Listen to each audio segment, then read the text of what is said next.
Después del domingo de Pentecostés, con el que concluye el tiempo pascual, el lunes siguiente se recomienza el tiempo ordinario. De esa manera, en medio de la cadencia del trabajo cotidiano, entramos de lleno en la conmemoración del misterio de la redención que Jesucristo hizo de nuestro tiempo terrenal. Sin embargo, la liturgia parece como si quisiera alargar la celebración festiva del misterio de la Pascua, que es el centro de toda la celebración. ¿Qué hicieron los primeros cristianos? Celebrar el domingo, que es el día de la resurrección de Jesús, y celebrar la Pascua como ese misterio de la pasión, la muerte y la resurrección. Y por eso lo fueron ampliando, celebrar una semana en el año que conmemorara ese misterio tan grande. Luego la Pascua, además, ese domingo de resurrección, prolongarlo una semana, lo que llaman la octava de Pascua, 50 días hasta Pentecostés. Más adelante le añadieron los 40 días de la Cuaresma, con lo cual termina siendo casi 100 días el tiempo dedicado a celebrar la Pascua. Más adelante se celebró otro misterio muy importante, que es el misterio de la encarnación, de que Jesucristo se haya hecho hombre. Entonces tienes algo parecido, celebrar el misterio, la Navidad, celebrar una semana después de la Navidad, la octava de Navidad. Incluso esa Navidad se prolonga un poco hasta la Epifanía más o menos. Y más adelante también le añadieron un tiempo de preparación, casi un mes de preparación, que es el tiempo del Adviento. O sea que esa Navidad, el tiempo de Navidad dura casi 2 meses, mientras que el tiempo de Pascua pues dura casi 100 días. Y entonces ya entre esos dos grandes bloques, pues ahí ya tenemos casi que medio año, y el resto es lo que llaman el tiempo ordinario, ¿no? Que son como 30 semanas o 33. Entonces después de la Pascua retomamos el tiempo ordinario. Sin embargo, la liturgia quiere como retrotraernos a celebrar, porque la celebración es una característica del cristianismo. El cristianismo es una religión de alegría y por eso tenemos celebraciones especiales y hacemos celebraciones extraordinarias. Las grandes solemnidades incluso tienen lo que se llaman la vigilia. Pentecostés la tiene, Navidad, que es celebrar por la noche. Hay una misa distinta la noche que la del día. O sea, que es una fiesta tan grande que tiene 2 misas, dos formularios. Hay otras fiestas que no son tan grandes, sin embargo, se admite como celebrarla pues con una misa nocturna, una misa de medianoche, por ejemplo, que es una manera de como que tienen los cristianos de festejar el tiempo, de santificar el tiempo. Y como al hombre en general le gusta la fiesta forma parte de la antropología. Hay algún filósofo, Joseph Pieper, tiene un libro que se llama así, Una teoría de la fiesta. El ser humano le gusta el baile, la danza, la alegría, la comunión, celebrando algo. Y dice, los que verdaderamente tienen algo que celebrar son los cristianos.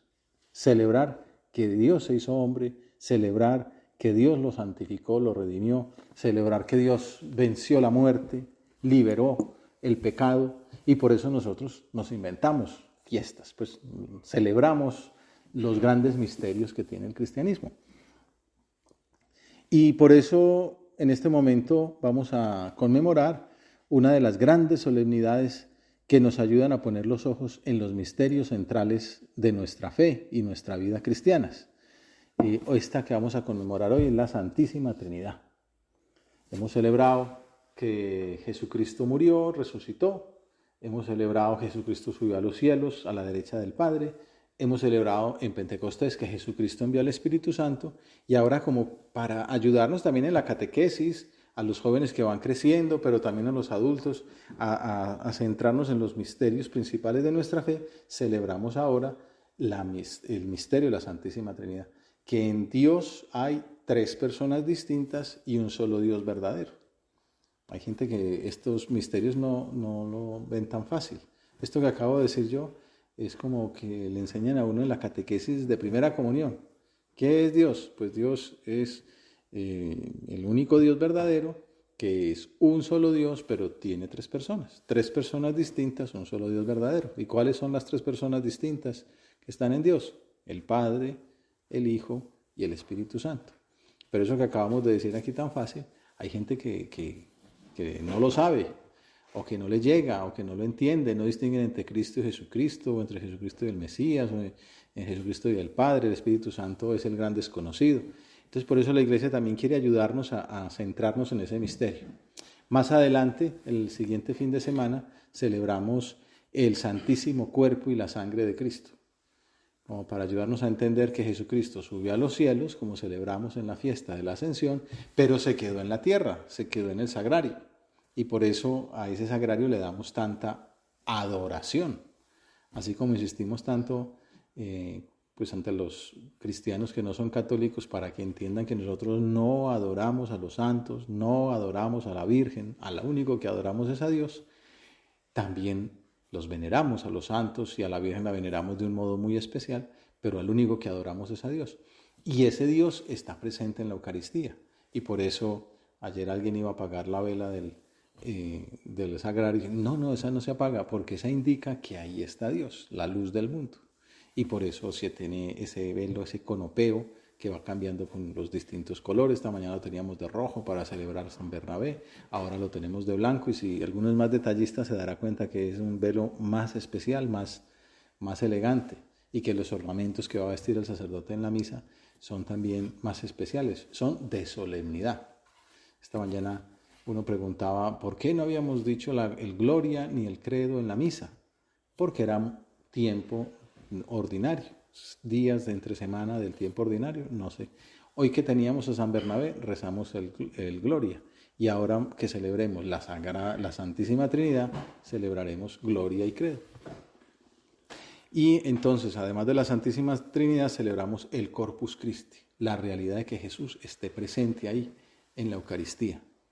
Más adelante celebraremos el Sagrado Corazón de Jesús, ese corazón que fue traspasado por la lanza del soldado ahí en la cruz, cuando lo iban, era un hábito que se tenía para facilitar la muerte de los pobres condenados. Entonces ya les partían las piernas y de esa manera ya se descolgaban y ya morían de la insuficiencia respiratoria. Y cuando fueron a hacerlo con Jesús, ya estaba muerto. Entonces no le dieron el palazo ahí en las rodillas, sino que, como para certificar la muerte, Longinos, que era zurdo, estaba a caballo, le clavó la lanza, probablemente entrando por el lado derecho hacia el corazón, y por eso pues la famosa devoción a la llaga del corazón de Jesús. Y aquel hombre, al ver aquello, ese brotar sangre y agua, tuvo una conversión, y dice, verdaderamente este era el Hijo de Dios, siendo pagano. Y entonces celebramos ese sagrado corazón de Jesús que nos ha amado tanto.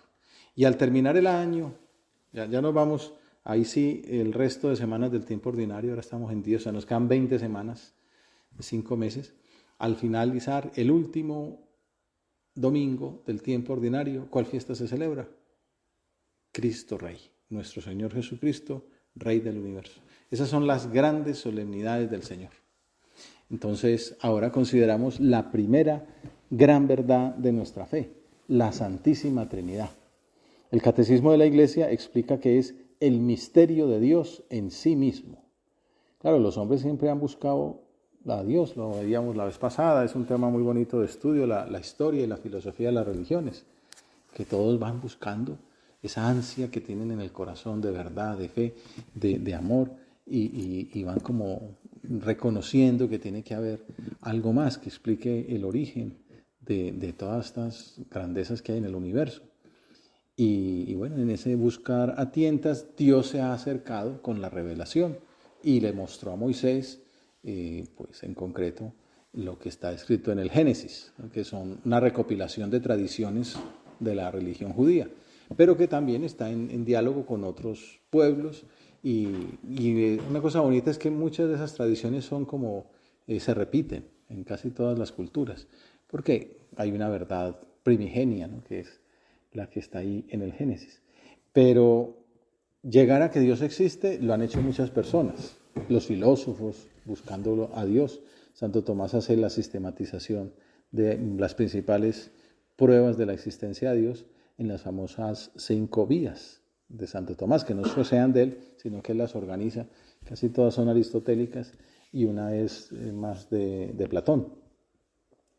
La causa y causada, el orden del universo, pues la inteligencia ordenadora, el único ser necesario, y así, distintas maneras de mostrar que Dios existe. Es posible llegar a demostrar que Dios existe o a demostrar que no es imposible que exista. Pero ese Dios al que se llega así como por esas vías antropológicas no deja de ser como una entidad difícil de captar, ¿no? ¿Cómo es ese Dios? Aristóteles lo veía como un pensamiento que se piensa, ¿no? Que eso influye mucho en Hegel, que tiene que ver con aquello de la inteligencia ordenadora. Donde hay orden tiene que haber alguien que ha ordenado. Y cuando uno ve el orden del universo, quiere decir, eso no puede ser por azar, ¿no? Es una explicación muy insulsa, como muy poco, decir que no, por azar es el número áureo, las proporciones, pues las leyes de Kepler, todas esas cosas, no, todo eso es por azar, las cosas ahí fueron circulando. No es más fácil pensar que una inteligencia ordenó lo que está ordenado, pues tiene una inteligencia suma, pues inteligencia de Dios. Pero tampoco termina uno de como tocar la intimidad de ese ser divino. Entonces hizo falta que se manifestara y mostrara cómo era él por dentro. Es la fuente, dice el catecismo, de todos los demás misterios de la fe, la luz que los ilumina. Es la enseñanza más fundamental y esencial en la jerarquía de las verdades de la fe. La enseñanza más fundamental. Cuando alguien se va a bautizar, a veces pasa como en los Hechos de los Apóstoles, ¿no? que un apóstol dice, el Espíritu Santo lo impulsa a evangelizar a una persona que está leyendo. ¿Tú qué estás leyendo ahí? Entonces, no, pues estoy leyendo aquí una profecía de los hebreos sobre un Mesías, esto que hemos mencionado en estos días de Isaías, sobre el que estaría con la plenitud del Espíritu Santo, pero no entiendo nada. Entonces, ¿quieres que te explique? Sí, entonces empieza a explicarle, bueno, eso es un anuncio del Antiguo Testamento, estamos en la época en que ya se ha cumplido, acaba de pasar hace poco, Dios envió a su Hijo, y entonces le contó la historia de Jesucristo. Y entonces, ¿y qué hace falta para ser cristiano? No, pues hay que bautizarse. Y entonces, cuando uno va a aceptar a una persona en la iglesia, pues le tiene que hacer estas preguntas. Cuando es un niño recién nacido, uno se las hace a los papás diciendo, ¿ustedes le van a transmitir esta fe al hijo o no? Y si no, no se puede bautizar. O si una persona que ha recibido el bautismo quiere retomar su fe católica, hay que preguntarle pues unas preguntas básicas pues para ver que efectivamente sí puede profesar la fe católica, porque sabe lo que está queriendo creer. Entonces lo primero es, ¿tú crees que Dios existe? Sí. ¿Y crees que son 3 personas distintas, Padre, Hijo y Espíritu? Eso sí no lo sé. Entonces no te puedo bautizar todavía. Espérate, lo explico cuando lo entiendas. Tal. Y más adelante hay que explicarle que ese Dios envió a su Hijo y que ese Hijo murió y resucitó y que se quedó en la Eucaristía. Son como unas verdades básicas que son las que están en el credo, en última instancia. Ese credo que repetimos todos los domingos en la misa y que hoy repetiremos de modo especial. Es la enseñanza más fundamental y esencial en la jerarquía de las verdades de la fe. A uno, como se lo han enseñado desde chiquito, le parece como lo más normal del mundo, pero la verdad es que es difícil de captar, y por eso tener una fiesta y meditar sobre ella, pues nos ayuda a celebrarlo como con más conciencia. Cuentan de un escritor muy conocido en Inglaterra, de apellido Collins, que era famoso por su incredulidad, que se encontró en cierta ocasión con un obrero que iba a la iglesia, y entonces le preguntó, con ironía, ¿cómo es tu Dios? ¿Grande o pequeño? Riéndose, ¿no? Burlándose de ese pobre obrero que era, pues, no tenía la suficiente inteligencia y por eso creía. Él, que era erudito, pues había llegado a la incredulidad. Y entonces aquel obrero le respondió con sencillez, mi Dios es tan grande que tu cabeza no es capaz de concebirlo y tan pequeño que puede habitar en mi corazón. El compendio del Catecismo explica que la intimidad de ese ser de Dios como Trinidad de personas es un misterio inaccesible a la razón naturalmente, así como que uno se ponga a pensar incluso a la fe de Israel. En el Antiguo Testamento no está tan claro que Dios sean tres personas. Hay algunos indicios, algunos un poco dudosos, pero la verdad, el culmen de la revelación de que Dios son tres personas, lo da Jesucristo en la última cena, cuando empieza a prometer. Es que les conviene que yo me vaya. ¿Cómo va a ser bueno que tú te vayas? Sí, porque si yo no me voy, no os enviaremos al Espíritu Santo, el Espíritu, mi Espíritu. Entonces queda claro que hay un Padre, que está Él, y que hay un Espíritu que va a enviar. Tres personas distintas, y las tres son un solo Dios verdadero. A pesar de que Dios mismo dejó huellas de su ser trinitario en la creación y en el Antiguo Testamento. En primer lugar, en la creación. Siempre me ha llamado la atención una anécdota de la vida de San Francisco de Asís, que nosotros quizá en estos días pues, la hemos palpado mucho viendo la belleza de la creación. Dicen que él, cuando pasaba por esos campos ahí de Italia, les decía a las flores que no le gritaran que Dios existía, porque él ya lo sabía. Por aquello de que el orden y la belleza del cosmos les han servido a muchos filósofos para elaborar esas vías que demuestran la existencia de Dios. Sin embargo, por lo que respecta a la intimidad divina, el propio catecismo dice que si Cristo no lo hubiera revelado, nosotros no lo hubiéramos alcanzado. Por eso es normal o explicable que a veces no terminemos de captarlo bien y que necesitemos ahondar y profundizar y hay que estudiar. Hombre, si uno es un universitario, pues no se puede quedar con la fe del bachillerato o con la fe de la primaria, unas fórmulas rudimentarias. No, hace falta también meterle cabeza y estudiar un poquito más, que es lo que ustedes hacen en los círculos de formación, en los cursos básicos, bueno, en las meditaciones también. En la última cena Jesucristo prometió 5 veces que enviaría su Espíritu, pero añadiendo que esa persona procedía del Padre. Gracias, Señor, podemos decirle que enviaste a tu Hijo, al Verbo encarnado y al Espíritu Santo.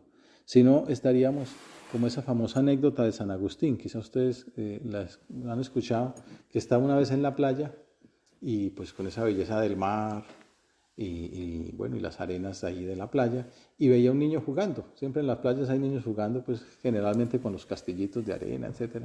Pero este estaba como haciendo un huequito y entonces iba hasta de las aguas y lo traía en una tacita y la echaba en el huequito. Entonces le llamó la atención ese juego como tan curioso y entonces se le acercó y le dijo, niño, ¿a qué juegas?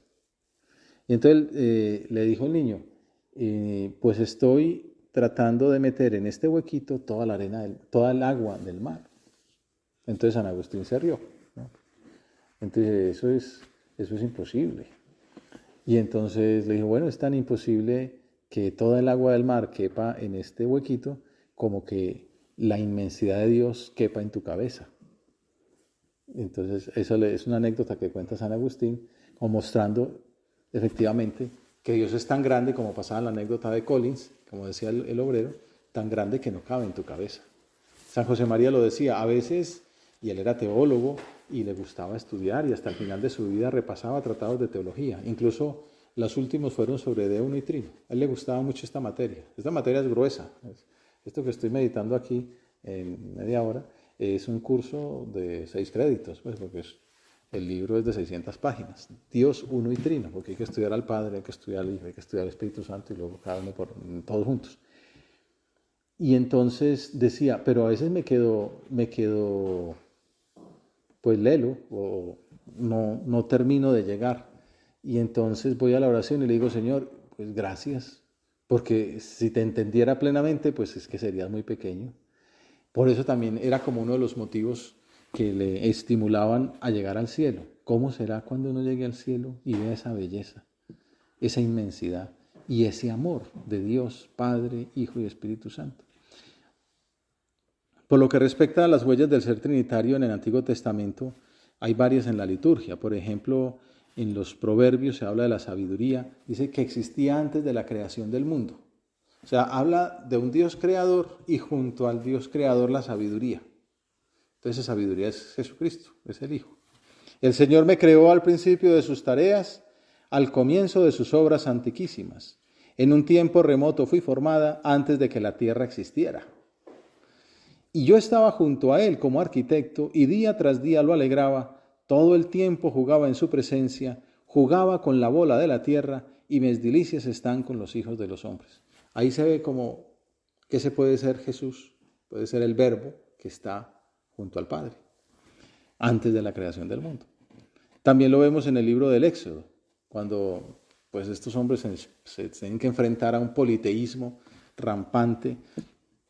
En ese contorno hebreo, la revelación insiste en que solo hay un Dios, que es como un padre. Es más, como una madre que perdona. En el capítulo 34 muestra esa iniciativa de la alianza que mencionamos al hablar de Bernabé, la alianza entre Dios y su pueblo. Y cuando el Señor entrega a Moisés las tablas de la ley, después de que éste había destruido el becerro de oro con el que los judíos ofendieron al Creador, Dios mismo estableció la alianza y se autodefinió: Señor, Señor, Dios compasivo y misericordioso.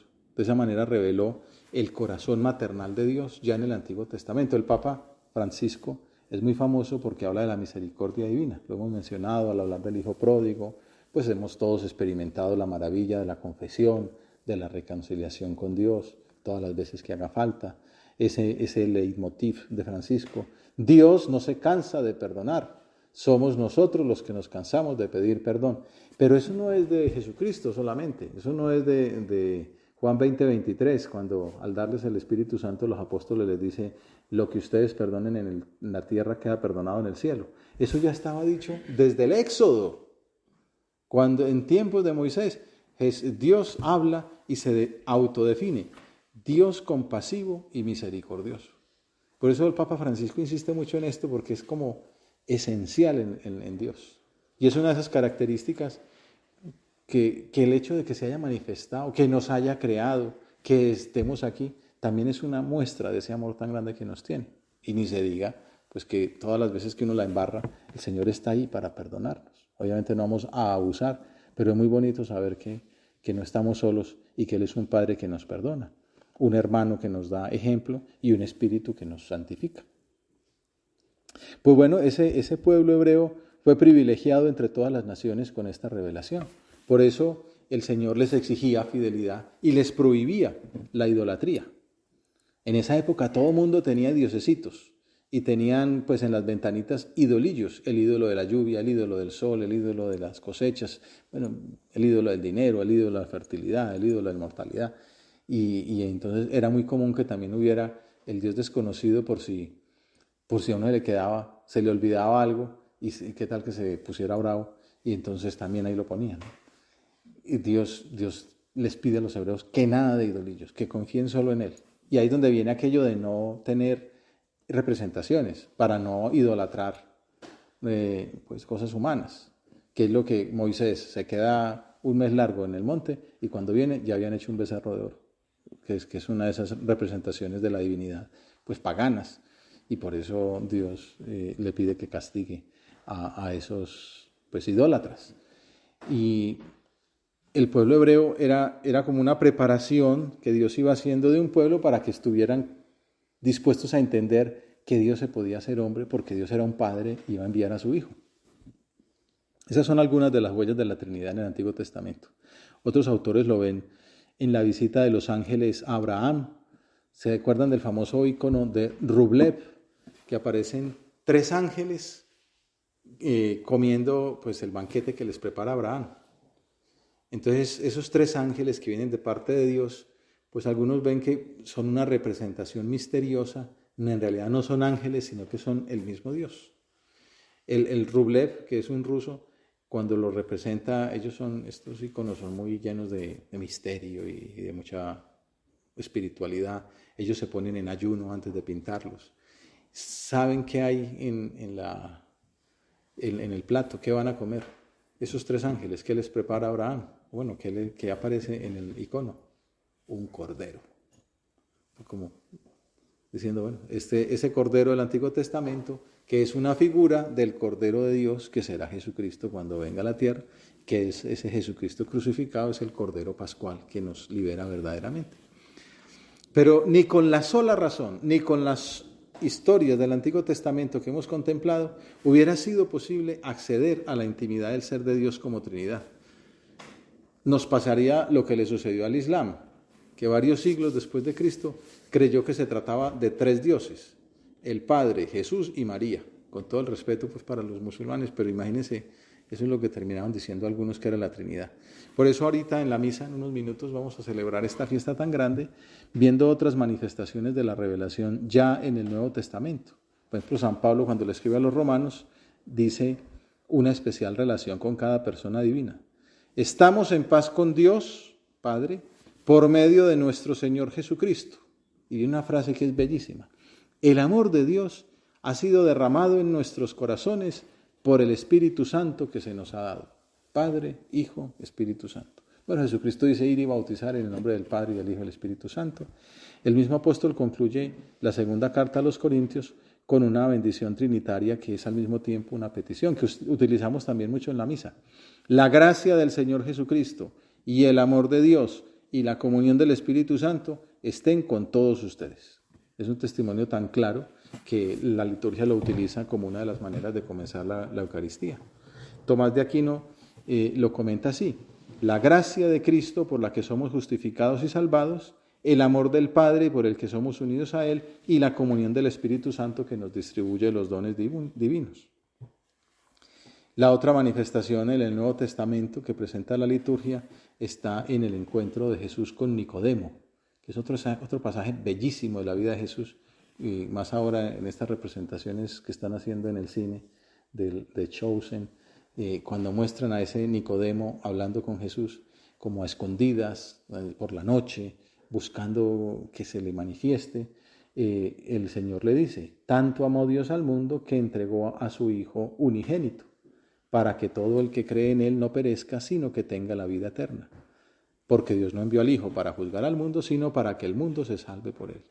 Cuando uno ama a alguien, le da lo mejor que tiene, lo que le duele dejar, le comparte lo más grande, hasta las aficiones. Y si uno pues apoya, por ejemplo, un equipo que es muy bueno y que va adelante, pues uno dice: oye, tú deberías seguir este equipo que es el que te va a dar más alegrías.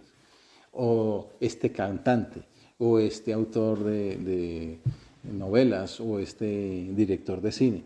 Como que uno quiere dar lo mejor, y desde luego da lo mejor de uno mismo, ¿no? Oye, ¿me puedes...? Ay, qué bonito es el lapicero. No, quédate con él. Bueno, uno como que quiere ahí manifestar todo el cariño que tiene. Pero precisamente porque duele dejarlo, lo da, porque ama y sabe que la persona amada valorará ese don. Y es lo que hace el Padre, nos envía a su Hijo. Si ese es el regalo, también uno puede pensar cuánto será el amor que nos tiene. Pero no solamente lo da, sino que lo entrega, es el verbo. Así como Abraham estuvo dispuesto a entregar a su hijo Isaac, ¿se acuerdan? En el sacrificio, entregarlo a la muerte por obediencia a Dios.